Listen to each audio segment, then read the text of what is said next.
noite a todos. Que a paz e o amor de nosso Senhor Jesus Cristo estejam em nossos corações hoje e sempre.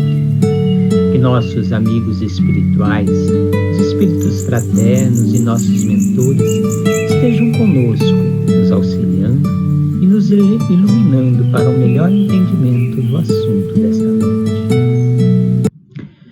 Qual é o meu propósito de vida? Quantos de nós já não fizemos esse questionamento?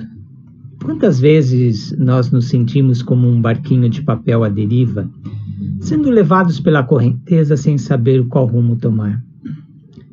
Nesse desejo de encontrar o propósito da vida, buscamos respostas que nos ajudem a nortear o caminho e abasteçam a alma de ânimo para seguir a jornada da melhor forma possível. Nascer, morrer, renascer ainda e progredir sem cessar. Esta é a lei. Com esta frase dos Espíritos Fraternos, iniciamos a palestra desta noite. Espiritismo é o conhecimento sobre o espírito, ser inteligente, submetido à lei do progresso por Deus, seu Criador. Portanto, podemos afirmar que o verdadeiro sentido da vida para o Espiritismo é o progresso do espírito, esteja ele na condição de encarnado ou desencarnado. Sabemos que o espírito é criado simples e ignorante, único e sem conhecimentos, mas destinado à perfeição. Sendo que nas primeiras fases do progresso, o espírito necessita de vidas corporais. É pelo trabalho, e somente pelo trabalho do corpo, que o espírito adquire os conhecimentos necessários. Entendemos também que para o espírito adquirir a perfeição, deve cumprir 3 trabalhos enquanto encarnado: o de realizar a sua missão, de passar por provas e expiação, e o de colaborar na obra geral da criação. A missão consiste em uma tarefa singela ou grandiosa, de acordo com a capacidade intelectual e moral do espírito. A missão tem a ver assim com a razão do ser, o papel que temos no mundo, entender por que estamos aqui. Quanto às provas e expiações, vou ilustrar com a visão do expositor Ismael Maia. As provas são como as provas do colégio. São testes pelos quais vamos passar para conferir o quanto assimilamos aquilo do que aprendemos. E o seu conceito de expiação é muito belo. Segundo ele, nós somos como plantas em busca natural da luz. Mas no nosso caso, a procura é pelo amor original, o amor divino. Se uma determinada escolha nos tira da rota dessa fonte de calor e iluminação, a providência vai nos oferecer artifícios de recondução ao caminho do bem. Segundo a mentora Joana de Ângeles, a existência saudável é dinâmica, repleta de ações exitosas e mal-sucedidas, que se interrelacionam em um panorama de acertos e de erros. Enganos esses que se convertem em aprendizagem para futuras conquistas que enobrecem o ser humano. Nos perdemos no caminho, faz parte da nossa evolução. E para corrigirmos, temos a oportunidade da reparação das nossas ações mal-sucedidas. A vida corporal serve ainda para o espírito cumprir a sua parte na obra geral da criação. E para cumprir essa nossa parte na obra geral da criação, é necessário ter em mente o nosso propósito de vida, que é aquele desejo interno que nos move diariamente, a nossa motivação interior. Mas qual tem sido a nossa motivação? O que tem nos feito arder e levantar toda manhã? Em uma belíssima página da obra intitulada Identificar a Razão de Viver, do Espírito Benedita Maria, psicografada por Raul Teixeira, nós lemos que é muito triste ver alguém utilizar um corpo físico durante anos e anos de existência na Terra, sem ter a menor noção do que deve fazer no mundo. E não é pequeno o número de pessoas que vivem assim. Quase sempre são criaturas que cresceram num caldo insosso de imaturidade. Aprenderam que a vida se resume em festas e roupas, em penteados e moda, em esportes e passeios, em contínua figuração social para se mostrar aos outros. E porque se acostumaram nessa excitação, permaneceram na casca da existência, sem mergulhar na polpa deliciosa da vida. Nesse número, contam-se também os que acreditam que estão no mundo apenas para trabalhar e endinheirar-se, para comprar e comprar mais, num constante consumismo. Opostamente, aparecem os que creem que tudo que ganham em suas atividades financeiras deve ser guardado, sempre mais bem guardado, sem saber o que fazer com sua riqueza. O tempo da existência vai passando, sem que esses corações se perguntem qual a razão de viverem como estão vivendo. Onde é que pensam chegar com o estilo de vida que adotaram? Que compensações duradouras o modo de vida por eles vivido lhes tem trazido? Andam realmente às cegas pelos caminhos, pensando que é assim mesmo que deve ser, ou angustiados por não conseguirem uma resposta que lhes ajude a refazer os rumos. É preciso sempre fazer alguma pausa na agitação da vida diária, a fim de olhar fixamente para tudo o que se está fazendo e averiguar se há um sentido oportuno e bom para a vida e perceber se não se está tirando fora o tempo precioso da existência. Em que nós estamos gastando o nosso tempo? A vida é curta para ser pequena. Ter um propósito de vida ajuda a viver melhor. Isso foi o que mostrou uma experiência realizada pelo psiquiatra neurologista Viktor Frankl nos campos de concentração nazistas.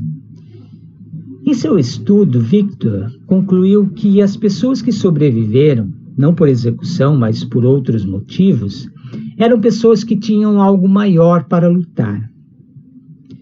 Em seu livro Um Sentido para a Vida, ele diz: tudo pode ser tomado do ser humano, menos uma coisa, a última das liberdades humanas: escolher a ação a ser tomada em uma dada circunstância, escolher o próprio caminho. E para decidirmos o nosso caminho, é preciso nos conhecer melhor. Assim, é necessário mergulharmos em nosso interior. Como já recomendou o grande filósofo grego Sócrates, também o nosso mestre Jesus, conhece-te a ti mesmo. Um convite que ressalta o poder do autoconhecimento na indicação de possíveis caminhos e que pode nos ajudar muito cada vez que estivermos nos sentindo em dúvida quanto ao nosso propósito de vida ou distanciados por sentimentos como o medo ou a angústia. Ao nos reconectarmos à nossa essência, percebemos que tudo começa internamente. Como recomendou o Espírito de Santo Agostinho na questão 919 do Livro dos Espíritos, devemos observar a consciência como chave do melhoramento individual.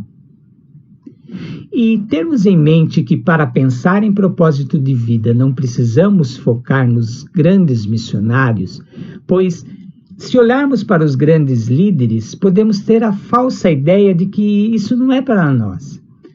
Usar eles como inspiração, sim, mas devemos trazer essa busca para o nosso dia a dia. Primeiro, o propósito para nós, depois, um propósito para o coletivo. Segundo Haroldo Dutra, propósito não é algo que você descobre, mas sim algo que você expressa. É a manifestação do movimento da vida. Segundo ele, é a sua essência em ação, em movimento, viva, a sua essencialidade agindo no mundo. Tem algo a ver com a sua natureza mais íntima. A vida te dá oportunidades para colocar para fora essa sua natureza interna, essa sua essência. E nós podemos ter uma direção quando olhamos para nós. Quais são os nossos gostos, nosso temperamento, nossa individualidade, as nossas paixões, os nossos talentos.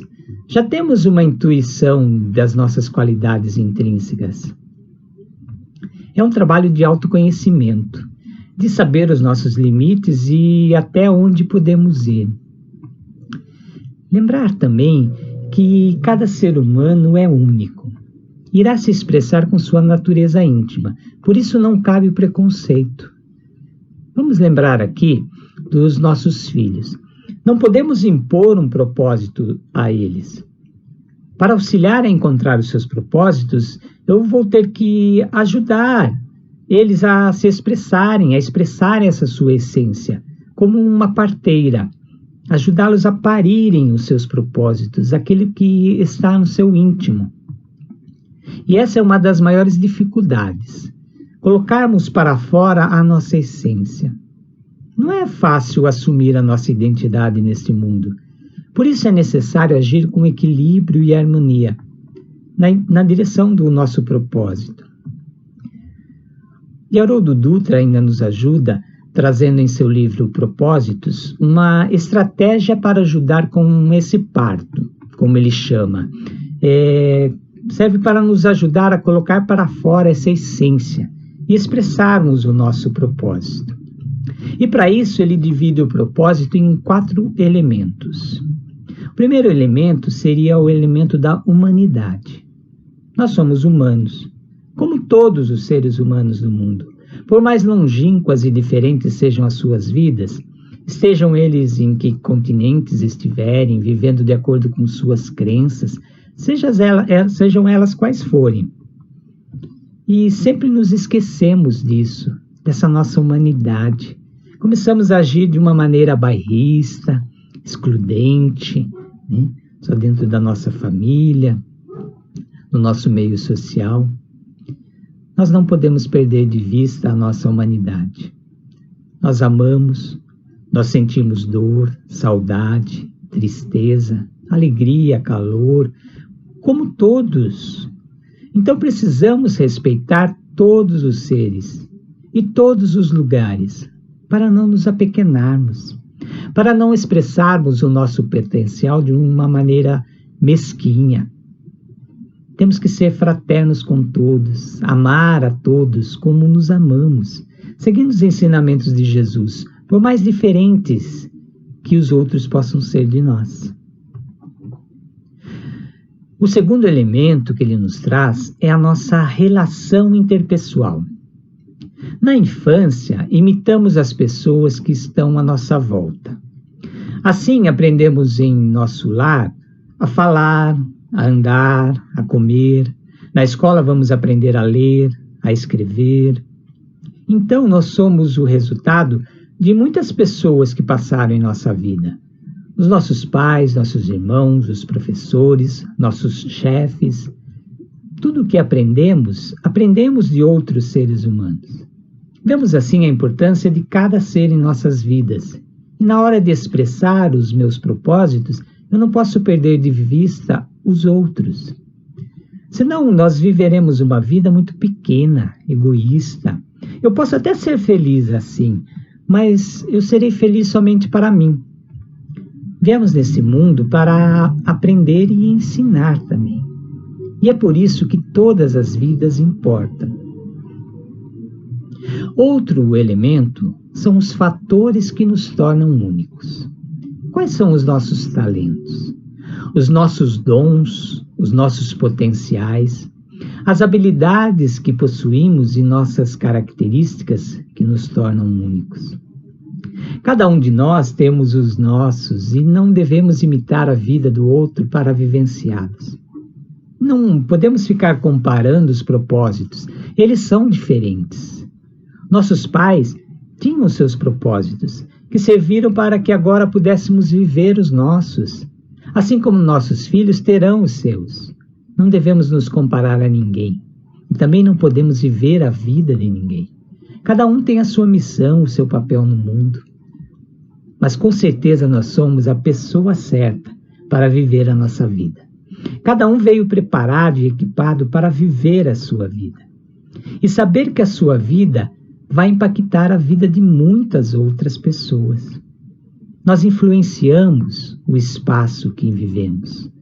Nossos propósitos são divinos. Como Caetano disse em uma de suas músicas, cada um sabe a dor e a delícia de ser o que é. Assuma a sua dor e delícia de ser você.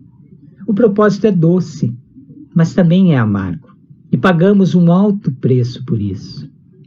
Os outros muitas vezes querem nos mudar, querem que sejamos como elas querem ditar o que devemos ser. É preciso coragem para assumir o que somos realmente. E o último elemento trazido por Haroldo Dutra é a contribuição para a comunidade, para a sociedade. Qual é a nossa contribuição para um mundo melhor? É a nossa doação. O que vamos doar à nossa família, à nossa comunidade, o que vamos doar ao mundo? Não no sentido de doação financeira, mas do nosso afeto, do nosso tempo, a doação da nossa criatividade, do nosso conhecimento, doação da nossa disposição para ajudar aqueles que estão precisando. Descobrir o que devemos fazer para nos tornar úteis na obra de Deus. Vamos pensar numa planta que dá frutos. Ela não usufrui desses seus frutos. Propósito, enfim, é isso. É servir aos outros com os nossos dons e as nossas habilidades. Portanto, percebemos que a descoberta do nosso propósito começa com um mergulho em nós mesmos. Vamos ser sinceros, pacientes, e nesse mergulho vamos deixar o nosso melhor se expressar. Segundo Cortella, o ser humano ele está sempre em construção. Muitas vezes achamos que já estamos prontos, mas nunca estamos prontos. Estamos em constante evolução. E nem por isso podemos deixar de agir. Mas exatamente por isso é que não devemos parar de buscar o aperfeiçoamento. E para encerrar, nesses tempos de transformação moral, de transição planetária, a monja Coen, ela nos diz que estamos nos preparando para algo extraordinário, que é a vida em harmonia, que é a vida em compartilhamento respeitoso, em sensibilidade sutil às necessidades uns dos outros. E todos somos protagonistas dessa história, cada um com o seu papel e com a sua função. Por isso não podemos perder tempo. A hora já está avançada, já chegou a hora dessa nossa mudança interna, de mudarmos nossos pensamentos, o nosso coração, nossas atitudes, de acolhermos as pessoas como elas são, de fazermos a nossa parte no mundo e realmente colaborarmos com a obra da criação. E assim, vamos agradecer mais uma vez a Deus a oportunidade de estarmos aqui, distantes, porém juntos, envolvidos em boas energias de luz, de paz e de amor. Uma boa semana a todos. Que assim seja.